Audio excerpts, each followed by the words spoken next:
શ્રી સ્વામિનારાયણ ગુરુકુળ રાજકોટ સંસ્થાન આયોજિત SGIS online ગુરુકુળમાં વિદ્યાર્થી મિત્રો, હું આરબી સોનગરા આપનું હાર્દિક સ્વાગત કરું છું. મિત્રો, આપણા નવા અભ્યાસક્રમની અંદર આપણે આજે 19મા પાઠની ચર્ચા કરવા જઈ રહ્યા છીએ, માનવ વિકાસ. મિત્રો, સૌથી અગત્યની બાબત, જે કાંઈ પણ રાષ્ટ્ર એમના આર્થિક વિકાસ અને જે કાંઈ પણ છે એમાં કેન્દ્ર સ્થાને માનવી હોવો જોઈએ. આ બાબત જે છે એ દુનિયા વર્તમાન સમયની અંદર સ્વીકારતી થઈ છે.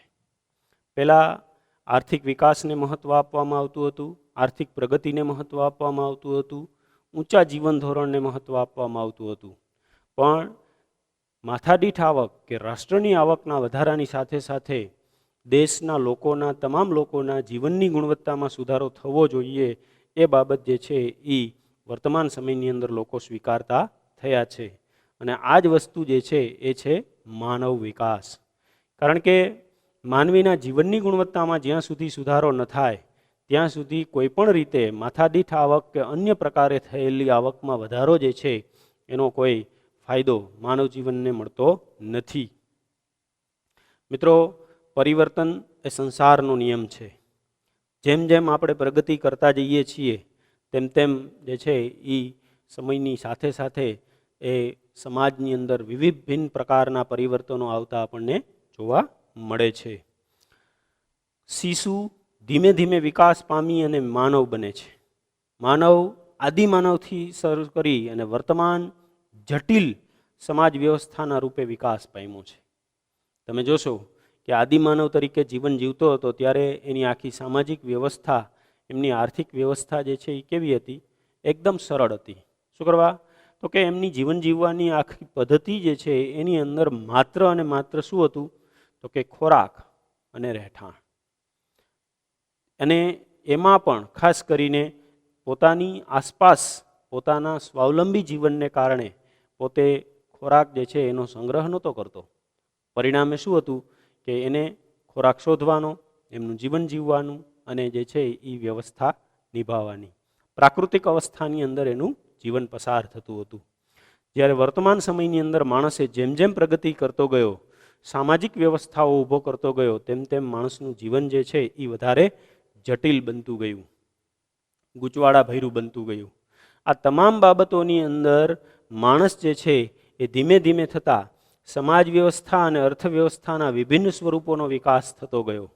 જેમાં તમે જોશો કે આર્થિક ઉત્પાદન, વપરાશ, આવક જાવક, નફો ખોટ એમના હિસાબ થવા માંડ્યા અને એનું અર્થશાસ્ત્ર ખાસ કરીને 60-70 વર્ષથી ભૌતિક સુખાકારી માટે માનવ વિકાસ માટેનું શાસ્ત્ર કયું? તો કે અર્થશાસ્ત્ર બની ગયું.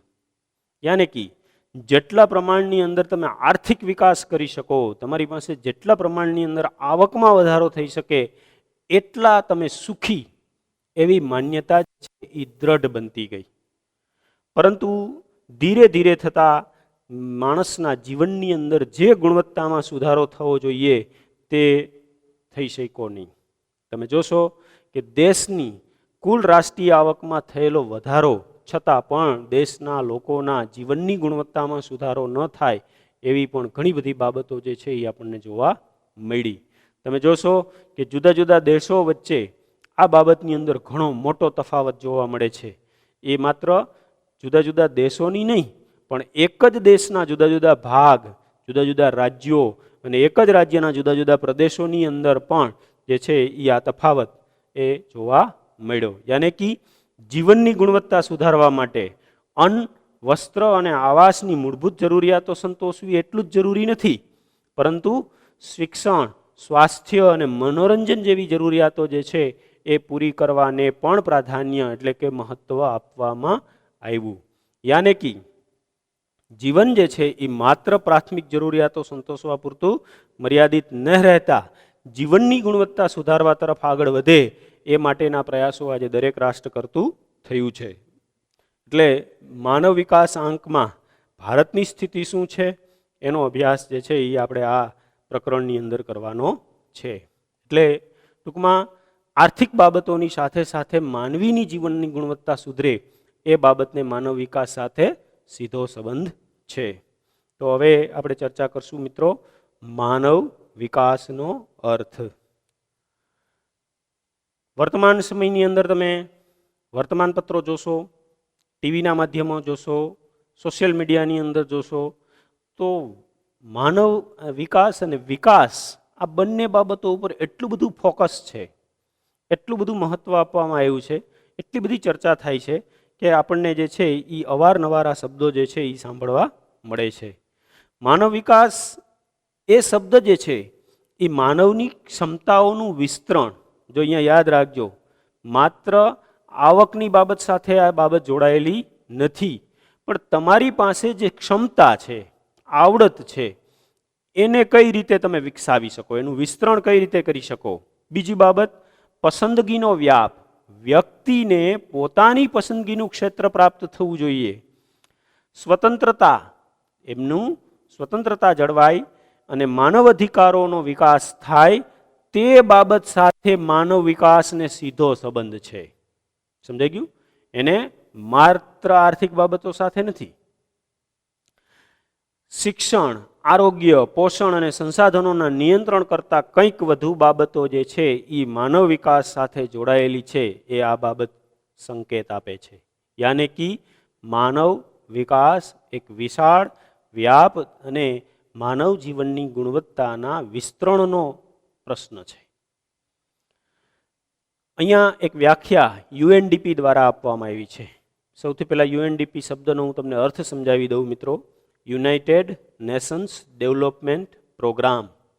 મિત્રો, જેમ આર્થિક બાબતોને મહત્ત્વ મળતું ગયું અને જુદા જુદા દેશોની આવકમાં વધારો થતો ગયો, પરંતુ જ્યારે સંયુક્ત રાષ્ટ્રના જુદા જુદા આવા સમાજશાસ્ત્રીઓ અને અર્થશાસ્ત્રીઓ, રાજકીય ચિંતકો, એમને ખ્યાલ આવ્યો કે આવક વધવાની સાથે સાથે લોકોના જીવનની ગુણવત્તામાં સુધારો નથી થઈ રહ્યો, ત્યારે જે છે એ આ યુએનડીપી યાની કે યુનાઇટેડ નેશન્સ ડેવલપમેન્ટ પ્રોગ્રામ, સંયુક્ત રાષ્ટ્ર વિકાસ કાર્યક્રમનું આયોજન કરવામાં આવ્યું.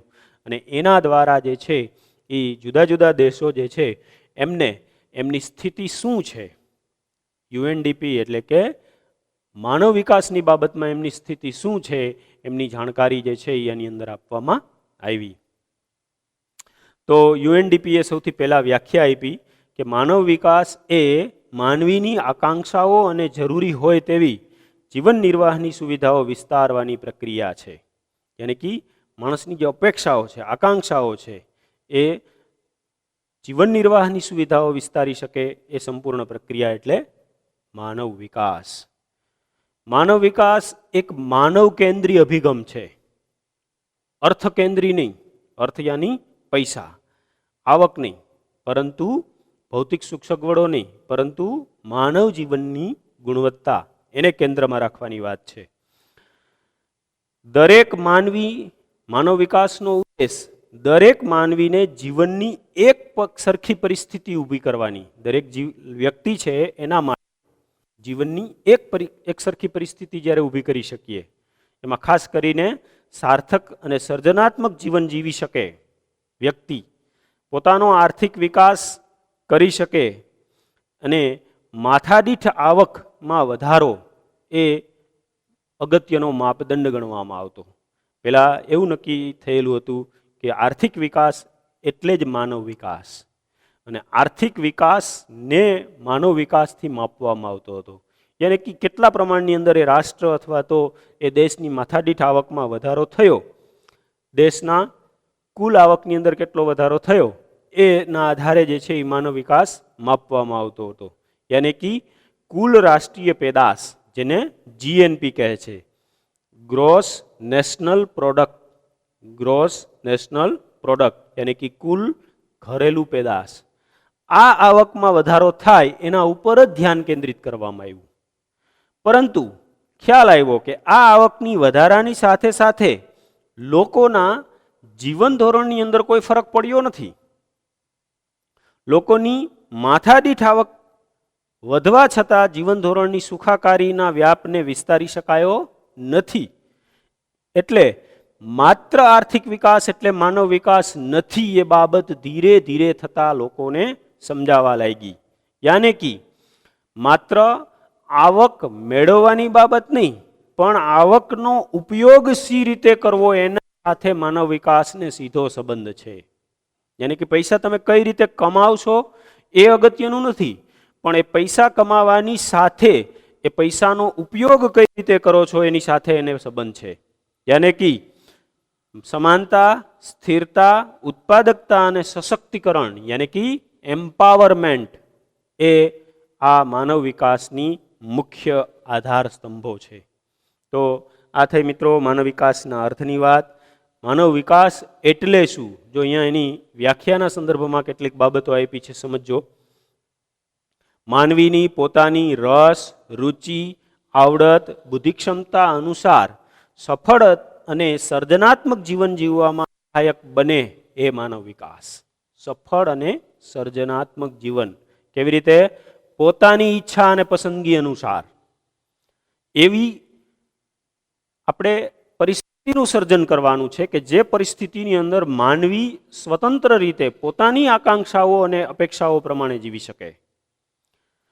માનવ ક્ષમતાઓનું નિર્માણ, સમાનતા અને વિવિધ ક્ષેત્રોમાં પસંદગીનો વ્યાપ વિસ્તારવાનો છે. વ્યક્તિને પસંદગીની તક મળવી જોઈએ. એવું ન હોવું જોઈએ કે વ્યક્તિ જે છે એની પાસે કોઈ વિકલ્પ જ ના હોય.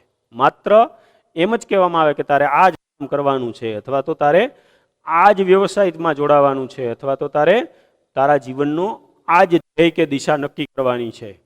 એવું નહીં, પણ વ્યક્તિને પોતાના જીવનની ગુણવત્તા, પોતાના જીવન માટે શ્રેષ્ઠ વસ્તુ શું છે, પોતાની પસંદગી શું છે, પોતાની રુચિ શું છે, પોતાની આવડત શું છે, એની પસંદગી કરવાની તક એમને પ્રાપ્ત થવી જોઈએ. એ છે માનવ વિકાસ.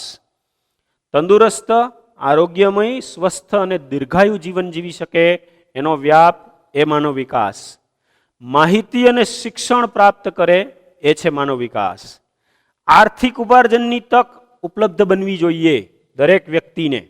આપણે જાણીએ છીએ કે વર્તમાન સમયની અંદર વ્યક્તિ સૌથી અગત્યનો સંઘર્ષ કરી રહ્યો છે, એ છે રોજગારી. યાને કે પોતાની આવક મેળવવા માટે એણે સતત ને સતત સંઘર્ષ કરવો પડે છે. ગુણવત્તાસભર જીવનશૈલી પ્રાપ્ત થાય, એમને જીવન જીવવા માટેની જે કાંઈ પણ તકો છે એની ગુણવત્તાસભર જીવનશૈલી યાને કે મિનિમમ આવશ્યકતાઓ એક માનવ ગુણવત્તાસભર જીવન જીવી માટે જે બાબતો હોય તે બાબતો એને પ્રાપ્ત થવી જોઈએ. ગંદકીનો યોગ્ય નિકાલ થાય અને સ્વાસ્થ્ય સંબંધી પરિસ્થિતિમાં સુધારો થાય. વ્યક્તિગત અને સામાજિક સુરક્ષા મળે. માનવ અધિકારોનો તે ઉપયોગ કરી શકે. આવી તમામ તકોના સર્જન અને વિસ્તરણ સાથે માનવ વિકાસને સંબંધ છે. આમ માત્ર આર્થિક બાબતો નહીં, પરંતુ માનવીના જીવનની સુખ, શાંતિ, આર્થિક, સામાજિક, રાજકીય અને સાંસ્કૃતિક પાસાઓને પણ માનવ વિકાસ સાથે સંબંધ છે. યાની વિકાસશીલ દેશોમાં આપણે જાણીએ છીએ કે વિકાસશીલ દેશોમાં માનવ વિકાસમાં પાછળ રહી ગયા એના કારણો શું છે, આપણે એની ચર્ચા કરીએ મિત્રો. તો વિકાસશીલ દેશોની અંદર માનવ વિકાસ ઓછો જોવા મળે છે, અથવા તો એની અંદર ઓછી પ્રગતિ જોવા મળે છે. એમાં શું? તો કે ભાઈ નવીન સુધારા પ્રત્યે ઉદાસીનતા, તરત જ કોઈ નવી બાબતોને એ લોકો સ્વીકારી શકતા નથી. નીચી આકાંક્ષા, બસ કાંઈ આટલું થઈ જાય એટલે ઘણું, આટલું મળી જાય એટલે બસ. ટૂંકમાં સતત પ્રગતિ કરતા રહેવાની જે કંઈ પણ ભાવના કે આકાંક્ષાઓ હોવી જોઈએ એ નથી હોતી.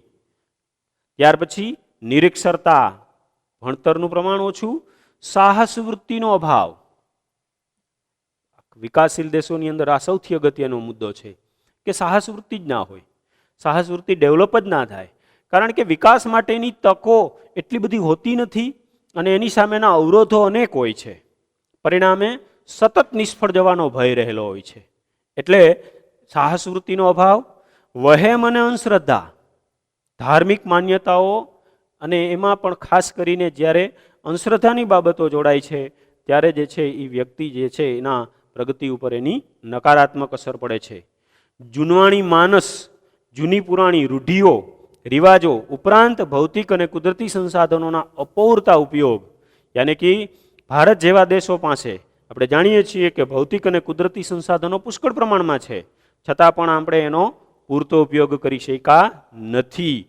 તો આ બાબત જે છે એ પણ એમની સાથે જોડાયેલી છે. યાને કે એને લીધે આવા દેશોનો એક તો આર્થિક વિકાસ નથી શક્યો, અંતે સામાજિક વિકાસ નથી થઈ શક્યો, અંતે માનવ વિકાસ શક્ય બની શક્યો નથી. એટલે આ રીતે જે છે એ વિકાસશીલ દેશોની અંદર માનવ વિકાસને અવરોધતા પરિબળો આપણને જોવા મળે છે. મિત્રો, હવે આપણે ચર્ચા કરશું માનવ વિકાસ આંક યાની હ્યુમન ડેવલપમેન્ટ ઇન્ડેક્સ HDI. મેં તમને આગળ કીધું એમ આર્થિક બાબતને સીધો સંબંધ માનવ વિકાસ સાથે છે ખરા, પરંતુ આર્થિક વિકાસ એટલે જ માનવ વિકાસ એવી જે માન્યતા હતી એ માન્યતાનું ખંડન થતા મિત્રો 1990ની અંદર પહેલો માનવ વિકાસ અહેવાલ પ્રકાશિત કરવામાં આવ્યો. પણ એની પાયામાં અથવા તો એના મૂળની અંદર કોનું ભેજું રહેલું છે અથવા તો કોણે આ બાબત સાથે સીધો સંબંધ છે? તો કે ભાઈ નોબેલ પારિતોષિક વિજેતા ભારતીય મૂળના અર્થશાસ્ત્રી અમર્ત્ય સેન, નોબેલ પારિતોષિક વિજેતા ભારતીય મૂળના અર્થશાસ્ત્રી અમર્ત્ય સેને આ માનવ વિકાસ આંકની વિભાવના આપી. અને ત્યાર પછી સંયુક્ત રાષ્ટ્રોએ 1990થી UNDPનો કાર્યક્રમ યાને કે યુનાઇટેડ નેશન્સ ડેવલપમેન્ટ પ્રોગ્રામ માનવ વિકાસ માટે યાને કે સંયુક્ત રાષ્ટ્ર વિકાસ કાર્યક્રમ કે જેની અંદર જે છે એ માનવ વિકાસને પ્રાધાન્ય મળે તે માટેનો અહેવાલ દર વર્ષે પ્રસિદ્ધ કરવાનું નક્કી કર્યું. યાની કે 1990થી આ અહેવાલ એ પ્રસિદ્ધ થાય છે, જેની અંદર મિત્રો વિકાસના વિભિન્ન નિર્દેશકોનો અભ્યાસ કરવામાં આવે છે, વિશ્લેષણ કરવામાં આવે છે અને તેને UNDPની અંદર યાને કે માનવ વિકાસ કાર્યક્રમની અંદર પ્રકાશિત કરવામાં આવે છે. અને એ અહેવાલ જે તે દેશોની સરકારને પણ સુપ્રત કરવામાં આવે છે કે ભાઈ તમારા દેશની સ્થિતિ માનવ વિકાસની અંદર શું છે, વર્તમાન સમયની અંદર તમારા દેશની અંદર માનવ વિકાસ કેટલો થયો છે. તો આ બધી બાબતોની ઝીણવામાં ઝીણવટભરી બાબતો અને તેમાં સુધારા માટેની સલાહ એટલે કે માર્ગદર્શન છે એ પણ આપવામાં આવે છે. તો આ સંયુક્ત રાષ્ટ્ર વિકાસ કાર્યક્રમ 1990થી જે કાર્યક્રમ પ્રસિદ્ધ થયો એ 1990થી જે કાર્યક્રમ પ્રસિદ્ધ થયો એમાં મુખ્ય જે નિર્દેશકો છે એમાં મુખ્ય 3 નિર્દેશકો પ્રસિદ્ધ થતા હતા. સરેરાશ આયુષ્ય એટલે કે આરોગ્ય, શિક્ષણ સંપાદન એટલે કે જ્ઞાન અને જીવન ધોરણ યાની કે માથાદીઠ આવક. આ 1990થી પ્રસિદ્ધ થતા માનવ વિકાસ આંકના મુખ્ય નિર્દેશકો છે. પરંતુ મિત્રો 1990થી 2009 સુધી આ નિર્દેશકોનો ઉપયોગ થયો. કયા? સરેરાશ આયુષ્ય, શિક્ષણ સંપાદન અને જીવન ધોરણ. 2010થી આ નિર્દેશકોમાં ફેરફાર કરવામાં આવ્યો અને એનું નામ એટલે કે હવે એ આંક કયા નામે ઓળખાય છે? તો કે અપેક્ષિત આયુષ્ય આંક, શિક્ષણ આંક અને આવક આંકના નામથી આ નિર્દેશકો ઓળખાય છે. યાની કે આ જે નિર્દેશકો છે એ 2009 સુધી ઉપયોગમાં લેવામાં આવ્યા.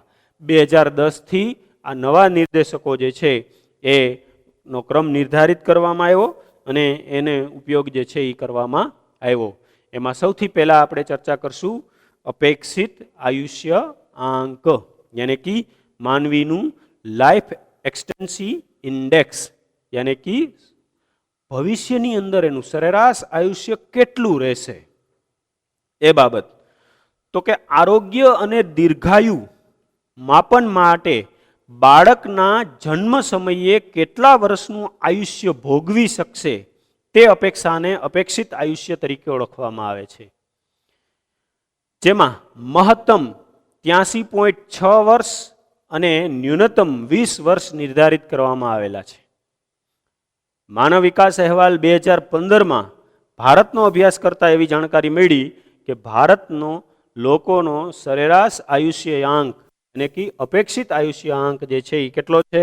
તો કે 68 વર્ષ છે. કેટલો છે? 68 વર્ષ. યાની કે આ દિશામાં હજી આપણે ઘણી પ્રગતિ કરવાની બાકી છે. યાની કે તબીબી અને આરોગ્ય ક્ષેત્રની અંદર હજી આપણે ઘણું બધું કરવાનું બાકી છે. કારણ કે મેક્સિમમ કેટલો છે? 83.6 અને મિનિમમ કેટલો? 20 છે. જ્યારે આપણો કેટલો છે? તો કે 68. અપેક્ષિત આયુષ્ય આંક. મિત્રો આ જે છે એ માનવ વિકાસ આંકના જે નિર્દેશકો છે એ યાદ રાખજો, પરીક્ષાની અંદર 3 માર્કના પ્રશ્નની અંદર પૂછાય છે. હવે આપણે ચર્ચા કરીએ શિક્ષણ આંક યાની શિક્ષણ સંપાદન, જે અત્યારે શિક્ષણ આંકના નામે ઓળખાય છે. એમાં 2 પેટા નિર્દેશકો છે. એક, શાળાકીય સરેરાશ વર્ષો યાની કે 25 વર્ષની પુખ્ત વ્યક્તિ શાળામાં કેટલા વર્ષો વિતાવ્યા. 25 વર્ષનું બાળક થયું ત્યાં સુધીમાં એણે કેટલા વર્ષો શાળામાં વિતાવ્યા. તો એમાં મહત્તમ કેટલા, તો કે 13.3 છે અને ન્યૂનતમ કેટલા છે, તો કે 0. કેટલાક દેશો એવા છે કે જેના શાળામાં વિતાવવાના વર્ષ કેવા છે, તો કે 0 છે. 2015ના અહેવાલ પ્રમાણે ભારતનો સરેરાશ આયુષ્ય એટલે કે શિક્ષણાંક એટલે કે 25 વર્ષ સુધીના બાળકોએ શાળામાં વિતાવેલો સમય કેટલો છે, તો કે 5.4 વર્ષ. યાની કે શિક્ષણની બાબતમાં હજી આપણે બધું કરવાનું બાકી છે. એનો મેક્સિમમ આંક કેટલો છે, 13.3 વર્ષ. આપણો કેટલો, તો કે 5.4. હવે તો કે અપેક્ષિત શાળાકીય વર્ષો યાની કે 5 વર્ષનું બાળક, વર્તમાન સમયની અંદર જે 5 વર્ષનું બાળક છે તે અપેક્ષિત કેટલા વર્ષો શાળામાં વિતાવશે. આ જે જોયો આંકડો એ કયો આંક હતો, તો કે કેટલા વર્ષો 25 વર્ષ સુધીમાં વિતાવ્યા, જેમાં 5.4 વર્ષ ભારતના, મેક્સિમમ 13.3. હવે વર્તમાન સમયમાં 18 વર્ષ કે અને ન્યૂનતમ વર્ષ જે છે એ 0 નક્કી કરવામાં આવ્યું, જેમાં ભારતનું છે એ 11.7 યાની કે 11.7 વર્ષ બાળક શાળામાં વિતાવશે.